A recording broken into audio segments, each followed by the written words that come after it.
Welcome back to PonyFans.com's Scouting Report, joined as always by SMU Radio Network analyst John Hampton. Big week this week. SMU just beat Marshall to get bowl eligible for the second time in 2 years.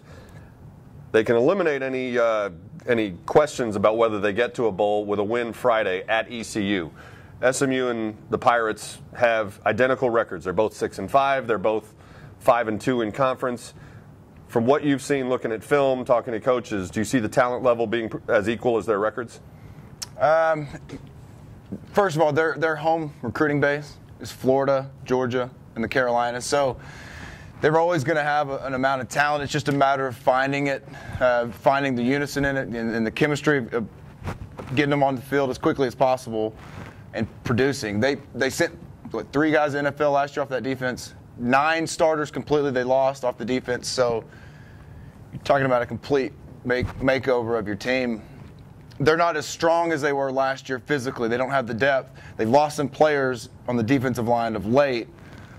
So you'll see the last couple weeks they hadn't stopped anybody. But offensively, they still got Dwayne Harris. Dominique Davis is still a multi-talented athlete that can run around and he can keep East Carolina in games himself. So there's still plenty to deal with. They hadn't found it from a team angle this year, but they're still bowl eligible as well and playing for something in the Conference USA East. One of the big differences between last year and this year is Skip Holtz got out of town after last season. He's now coaching at South Florida. Ruffin McNeil comes in, former defensive coordinator at Texas Tech. How is this team different with McNeil calling the shots instead of Holtz? Well, I don't know if they're any different because of the coaches change. I think they may be different because, like we said, that 9 defensive players they lost. They're trying to scramble and find some way to stop teams. And in doing so to win games, they're just trying to score one more. That's not going to win. I mean, you can't outscore everybody. Navy found a way to produce a lot of points and yards. Rice did the same thing. They're just, right now, they're reeling, trying to find a way to produce and get the other team off the field. They've struggled of late, and offensively just hadn't been able to keep pace with the opposition, and that's why they've struggled. But SMU's still going to have their work cut out because when you go play at home, East Carolina has a great home field advantage. I think the number 2 ranking, the second-ranked school from an attendance standpoint outside of the BCS conferences. That's impressive. I mean, that's the biggest ticket in town. They're 4-1 at home because they sell it out. People tailgate early. It's a beautiful part of the state. It's a great place to be on a fall afternoon, and they play just like everybody else in Conference USA a lot better at home than they play on the road. You and I talk every now and then when SMU's getting ready to face a team that has a guy who contributed as a freshman, as a sophomore, as a junior. You'll say, wow, it seems like this guy's been there forever. East Carolina has had a quarterback named Pinckney for the last 9 years. And their dad was before that, correct? I believe so, they're all a son of a Pinckney, legacies. Right. So it really does seem like they've had Pinckney playing, two different guys, but it seems like forever. They finally have somebody new, Dominique Davis, and he is lighting up the scoreboard, the stat sheet. He's the only one in Conference USA with more yards than Kyle Padron. He's the only one with more touchdowns than Kyle Padron. When you look at Dominique Davis, what does he do that makes him such a dangerous weapon? He makes really quick decisions, very accurate thrower, on top of being very athletic. And you can take a quick decision maker that's not a very good athlete and think, okay, well, we can get pressure to him. You can take a good athlete and say, okay, we're going to confuse him with it, but he does everything pretty well. He's a BCS. He started off at Boston College, transferred out, went to junior college, played as a starter at Boston College. So that stage, coming out of high school, he was identified as that level of a player, and he got on the field pretty quickly. So he's a difference maker, and he junior college to East Carolina in a semester, and is their starting quarterback. So he's their guy. He's clearly their guy. And he's a tall enough kid athletically, and he's playing in a system. Lincoln Riley's his offensive coordinator, who was the Texas Tech receivers coach. If you saw Texas Tech play Michigan State in the bowl game, they spread it out and sling it around just like Texas Tech has, even more of a, maybe even a little deeper element to their game.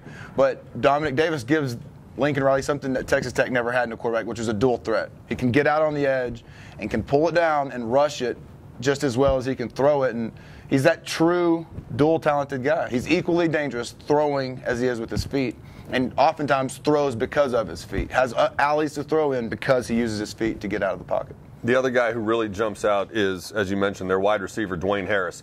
Last year, SMU's defensive coordinator, Tom Mason, said this guy is a total handful. He's as good as anybody we're going to see all year. Now he's a year older, stronger, more mature. When you look at him, where does he rank among the best receivers that SMU sees this year?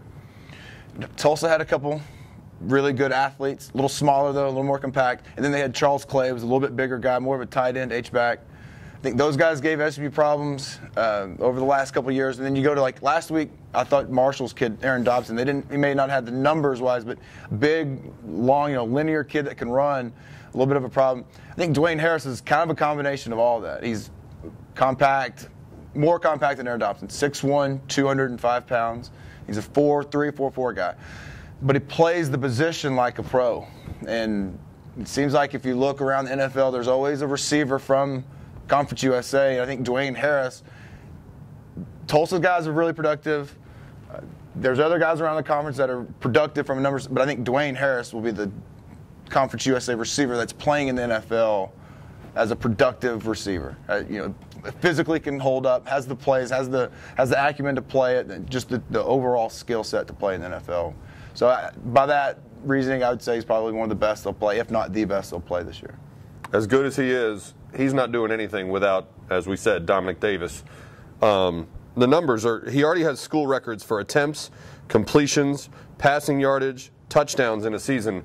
How do you defend a guy like Davis? Do you chase him around with a spy, either a safety or a linebacker? What can you do to try to keep this guy from going wild? Because they've put up enormous offensive numbers this year.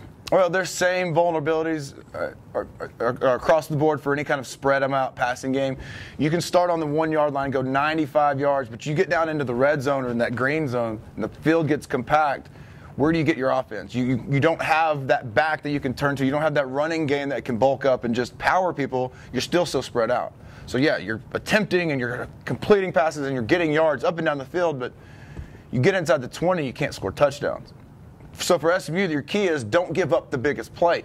Be sure tacklers. When the kid catches a pass, tackle him right there. You're not going to get beat deep, though. Keep everything in front of you. Like the old coach says, make them matriculate down the field. Make them punch it in, though, when they get down there. You can beat a team if you make them get into the red zone and you can hold them to field goals. But the demoralization of a team that can sit there and hit from 60, 70 yards out, missing tackles, receivers slip, they run a little slip screen and he wiggles through, and next thing you know, it's a 70, 80-yard play. That's how he beats you. But making him work down the field, complete 7 or 8 passes a drive for touchdowns, that's tough to do. SMU had struggled. They struggled with that when they were installing this offense. You get into the red zone, you don't have that force to push it in with a running game, you don't get touchdowns.